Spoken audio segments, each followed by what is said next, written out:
శ్రీకృష్ణ పరబ్రహ్మణే నమః. శ్రీ గురుభ్యో నమః. శ్రీమద్భాగవత సంగ్రహము తృతీయ స్కందము. బ్రహ్మ చేసిన సృష్టి. శ్రీహరి దర్శనమిచ్చి అంతర్ధానమైన తరువాత బ్రహ్మ 100 సంవత్సరాలు తపస్సు చేశాడు. అప్పుడు మహావాయువు వీచింది. తాను ఆసీనుడయ్యున్న పద్మము ఎక్కువగా ఊగిపోతుంటే వాయువును నిరోధించాడు. మహాజలాన్నంతా ఒక్కసారిగా త్రాగివేశాడు. అప్పుడు పైకి చూడగా ఆకాశమంతా నిండి ఉన్న జలం కనిపించింది. ఆకాశంలో ఒక పద్మం కనిపించింది. ఆ పద్మదళాల్లో దాగి ఉన్న లోకాలన్నీ కనిపించాయి. అప్పుడు తాను సృష్టి చేయవలసిన సమయం వచ్చిందని తెలుసుకుని బ్రహ్మ ఆ పద్మంలో ప్రవేశించాడు. అందులోనున్న లోకాలను చూశాడు. తన తపశ్శక్తితో 14 భువనాలను, వాటిలో దేవతలను, మానవులను, పశుపక్ష్యాదులను, స్థావరాలను క్రమంగా సృష్టించటం మొదలుపెట్టాడు. మొదలు తుది లేనిది, తరిగిపోనిది అయిన తత్వమే సృష్టి అంతటికీ మూల కారణము.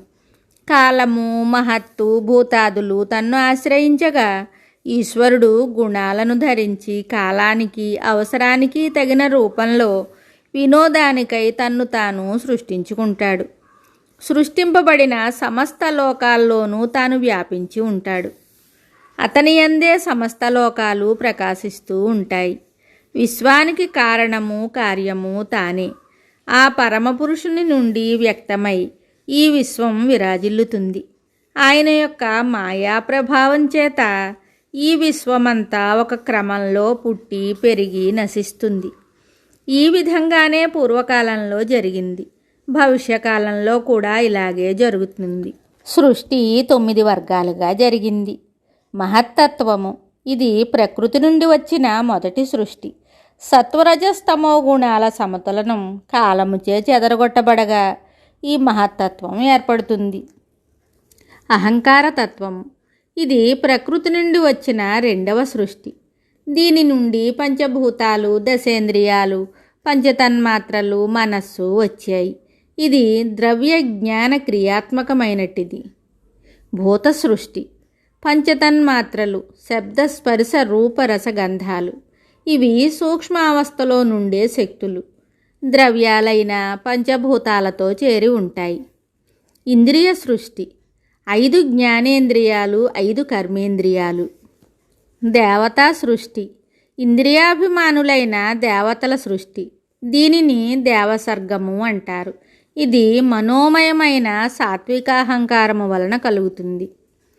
తామస సర్గ. ప్రకృతి మండలమైన అండ సృష్టి. దీని వలన ఆవరణ విక్షేపాలు కలుగుతాయి. అజ్ఞానము వలన కలుగుతాయి. ఇది తామసాహంకార జనితము. ఈ 6ను భగవంతుని లీలావిలాస జనితాలైన ప్రాకృత సృష్టులు. ఇప్పుడు చెప్పబోయే 3 రకాల సృష్టులు వైకృత సృష్టులు. ఇవి రజోగుణముతో కూడి ఉన్న బ్రహ్మదేవునిచే చేయబడినవి. స్థావర సృష్టి. ఓషధులు, అరటి, వెదురు పొదలు లాంటివి. పువ్వులు పుయ్యకుండా ఫలించే వృక్షజాతులు. రావి, మేడి, మర్రి, పనస మొదలైన వనస్పతులు. పువ్వులు పూసి ఫలించిన తరువాత నశించిపోయేవి. ఓషధులు, ధాన్యము, పెసలు మొదలగునవి. మాలతి లాంటి లతలు పుష్పించి ఫలించే వృక్షాలు. ఇవి భూమి నుండి ఆహారం తీసుకుని పెరుగుతాయి. తిరియక్కులు 28 జంతుజాతులు. నిన్న, నేడు, రేపు అనే జ్ఞానం లేనివి, తమోగుణ ప్రధానమైనవి. ఆహార నిద్ర మైథునాలయందే ఆసక్తి కలవి. వాసన చూచి గుర్తించినవి. సుఖదుఖాలను త్వరగా మరచినవి. భూచరాలే కాకుండా మొసలి లాంటి జలచరాలు, రాబందు లాంటి ఆకాశచరాలు కూడా తిరియక్కులే. మానవులు. ఈ జాతి రజోగుణ ప్రేరితమైనట్టిది. కర్మ చేయడానికి ఆసక్తి మెండు. మానవులు దుఃఖమందు కూడా సుఖాన్ని అపేక్షిస్తారు. ఈ 3 వైకృత సర్గములు. దేవతలు కూడా వైకృత సర్గములోని వారే అయినా వారిని 10మ వర్గముగా పేర్కొన్నారు. దేవతలు. వీరు 8 వర్గాలలో పేర్కొనబడ్డారు. పితృదేవతలు, అసురులు, గంధర్వులు, అప్సరసలు, సిద్ధులు, యక్షరాక్షసులు, చారణులు, భూతప్రేత పిశాచాలు, కిన్నెర కింపురుషులు, విద్యాధరులు. ఈ విధంగా ప్రతి కల్పారంభంలోనూ సృష్టి జరుగుతుంది. విదురా, ఇప్పుడు బ్రహ్మ చేసిన సృష్టి యొక్క క్రమం గురించి చెప్తాను విను. బ్రహ్మదేవుడు నేను సృష్టిస్తాను అని సంకల్పించగానే అహంకారపూరితమైన దేహాభిమానం గల మోహం పుట్టింది. భోగాసక్తితో కూడిన మహామోహము పుట్టింది.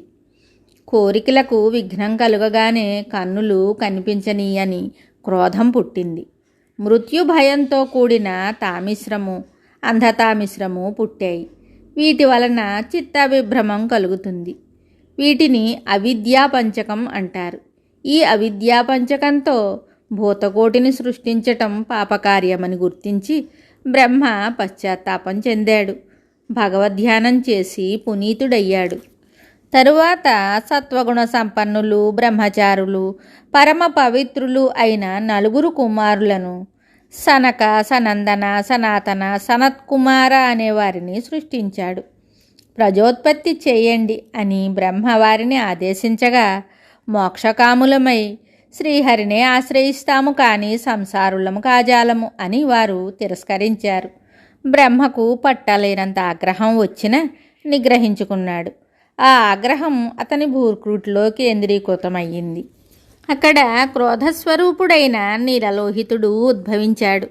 అతడు జన్మిస్తూనే పెద్దగా రోధించాడు. నీలము, ఎరుపు రంగుతో పుట్టిన అతడు బ్రహ్మని అడిగాడు, నేనెవర్ని? నా పేరేమిటి? నేనెక్కడ ఉండాలి? ఏమి చెయ్యాలి అని. బ్రహ్మ అతనిని బొజ్జగిస్తూ, నాయనా, ముందు ఆ రోదన మాను. నీకు రుద్రుడు అనే నామం సరిపోతుంది. రౌద్రముతో రోధిస్తూ పుట్టడం చేత. సూర్యచంద్రులు, పంచభూతాలు, ఇంద్రియాలు, ప్రాణము, తపస్సు, హృదయము, ఈ 11 నీ నివాస స్థలాలు. నీకు 11 నామాలుంటాయి. మన్యువు, మనువు, మహాకాలుడు, మహత్తు, శివ, ఋతధ్వజ, ఉరురేతస్క, భవ, కాల, వామదేవ, ధృతవ్రత అనునవి. నీకు ధీ, వృత్తి, ఉశన, ఉమ, నియుత్, సర్పి, ఇళ, అంబిక, ఇరావతి, సుధా, దీక్ష అను పేర్లతో 11 మంది భార్యలుంటారు. నీవు ప్రజాసృష్టి చెయ్యాలి అని ఆదేశించగా రుద్రుడు తనతో సమానులైన తనలాంటి ప్రజల్ని సృష్టించటం ప్రారంభించాడు. రుద్రగణాలు భయంకరంగా తయారయ్యేసరికి, అయ్యలారా, ఇంకా మీ సృష్టి చాలు, పోయి తపస్సు చేసుకోండి అని బ్రహ్మ రుద్రులను కోరాడు. ఆ ప్రకారమే వారు శాంతులై తపస్సులో నిమగ్నమయ్యారు. తరువాత బ్రహ్మ 10 మందిని సృష్టించాడు.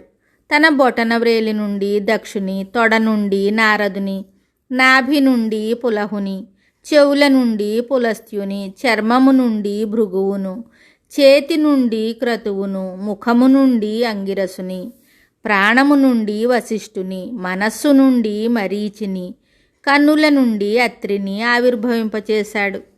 అతని కుడి వక్షస్థలం నుండి ధర్మము, వెన్ను నుండి అధర్మము, మృత్యువు జన్మించాయి. ఆత్మ నుండి మన్మధుడు పుట్టాడు. కనుబొమల నుండి క్రోధము, పెదవుల నుండి లోభము, ముఖము నుండి సరస్వతి పుట్టారు. అతని పురుషాంగం నుండి సముద్రాలు, అపానం నుండి పాపాశ్రయుడైన నివృత్తి, నీడ నుండి కర్ధముడు ఉదయించారు. మిగతా కథ తరువాయి భాగంలో తెలుసుకుందాము. శుభం.